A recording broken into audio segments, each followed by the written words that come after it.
asalaamaaleykum wa rahmatullah mbokki Sénégal mbokki àdduna Sénégal amati na ndam soxna Ndate Si mi nga xam ne gagné ne concours alxuraan bi nga xam ne fee ca Dubaay la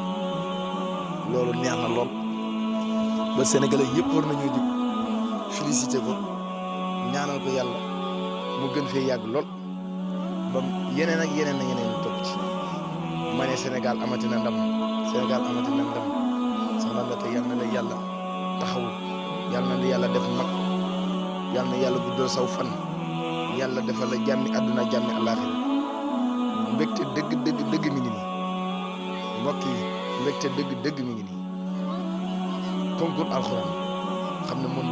monde bépp ci ñu ne Sénégal jëm